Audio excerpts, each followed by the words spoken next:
The second thing Ghalibaf said, which again I found fascinating, is he said, we refuse to give up the right to enrichment. And I thought to myself, you know what? My wife has the right to skydive, but she doesn't jump out of an airplane because she and I have an agreement that she's not going to do that because I don't want my wife jumping out of an airplane.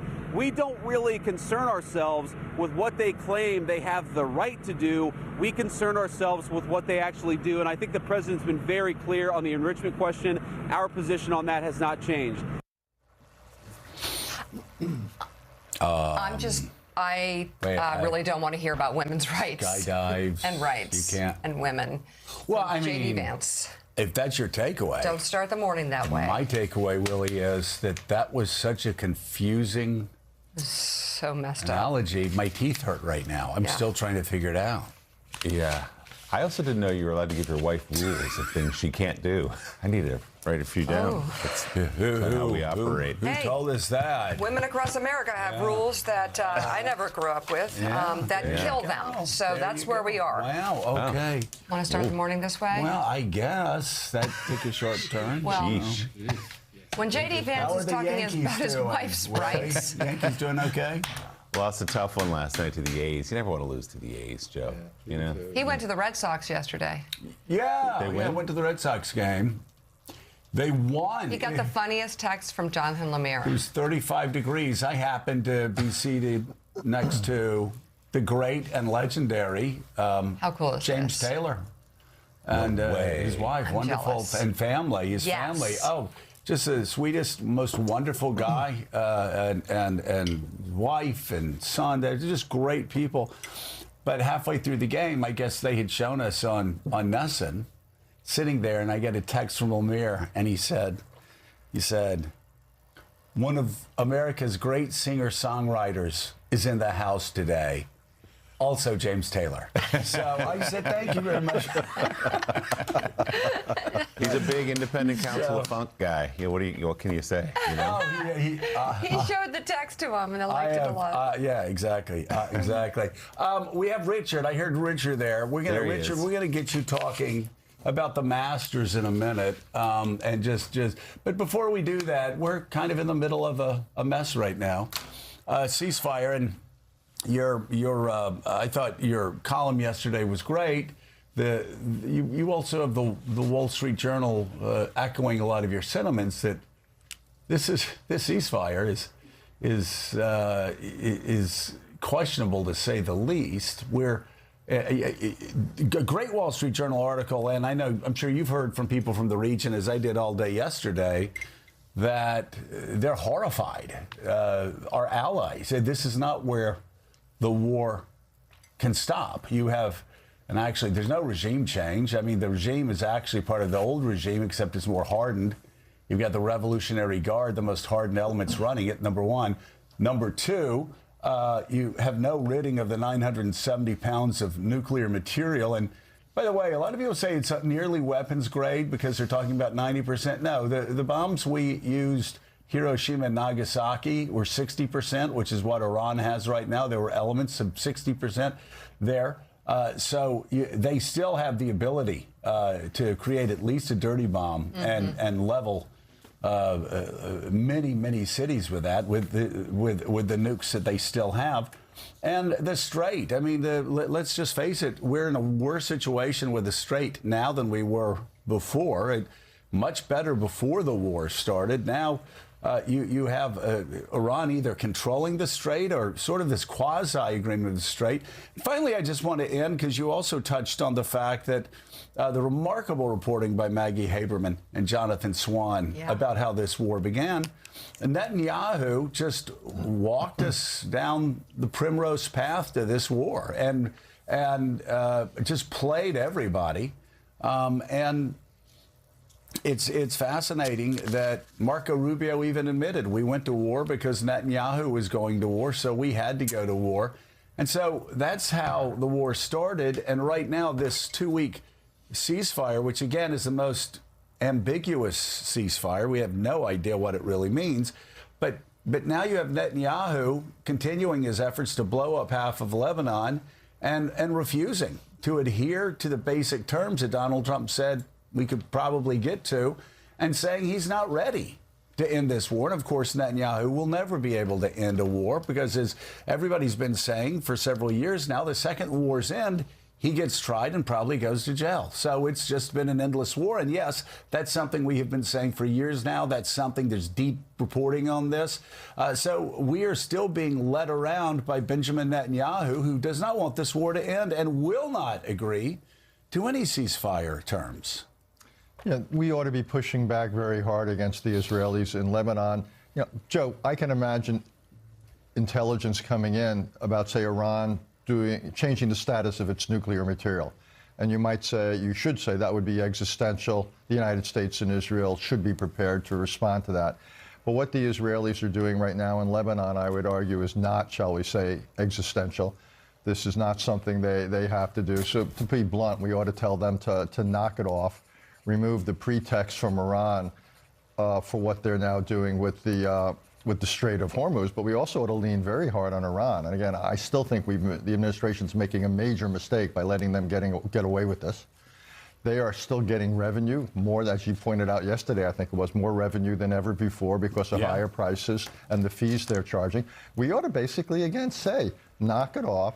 You're either going to let this strait be used by everybody freely, or you're not going to get to use it either.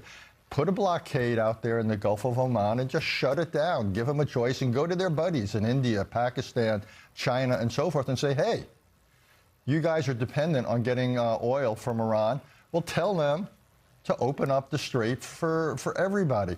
So going into this, we're just not setting up these talks, which are going to be really difficult. One last thing, the J.D. Vance thing. If the U.S. position is going to permanently, Iran can't do anything in the nuclear area, basically zero is the only acceptable outcome, I don't think we're going to get a deal. So at some point, we've got to decide whether we're prepared to accept some ceiling on Iranian nuclear-related activity with intrusive inspections, whether that kind of an outcome is acceptable. But if we basically say you can't do anything in this realm, I don't think there's an agreement that's going to be possible.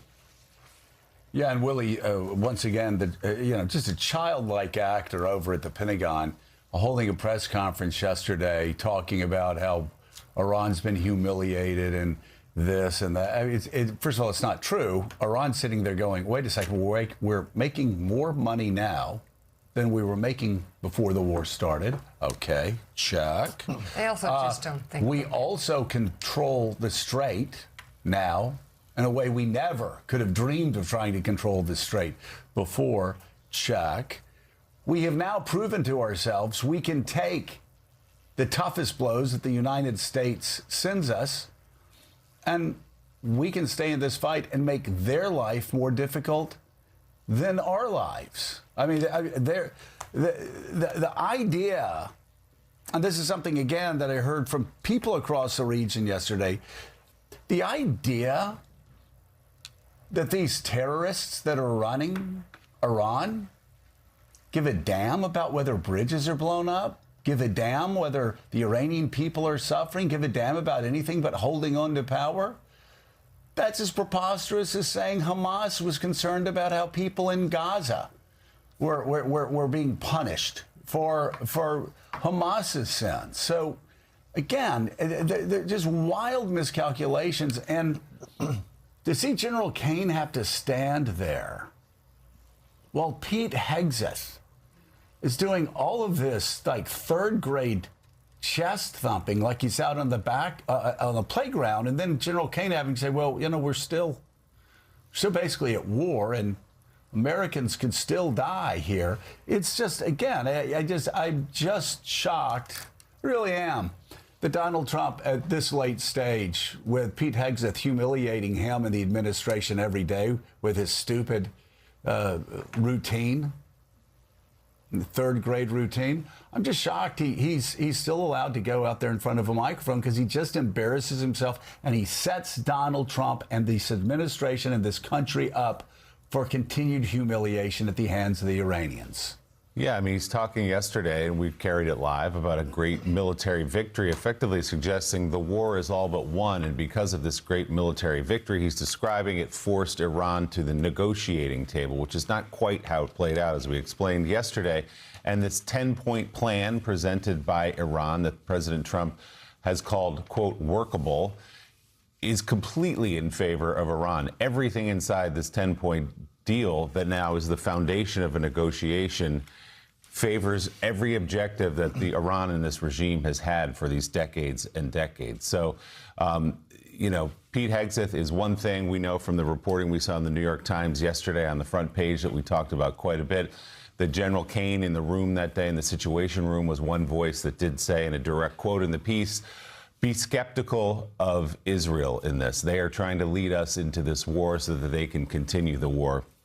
It appears on this day one of the ceasefire that is what is happening. Also with us this morning, the co-host of The Rest is Politics podcast, the BBC's Caddy K, and MS Now's senior national security reporter, David Rode. Let's set the table. The conversation this morning begins with a deep focus on the shifting political landscape in Washington, as new developments continue to unfold rapidly.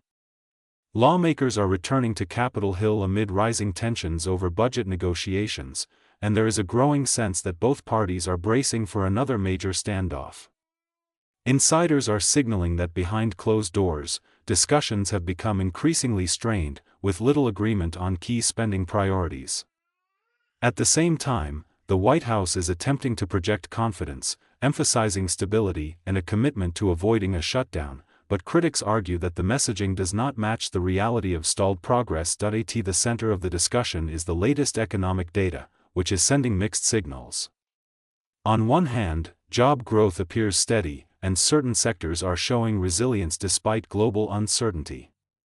On the other hand, inflation concerns persist, especially in areas like housing and energy, where consumers continue to feel pressure.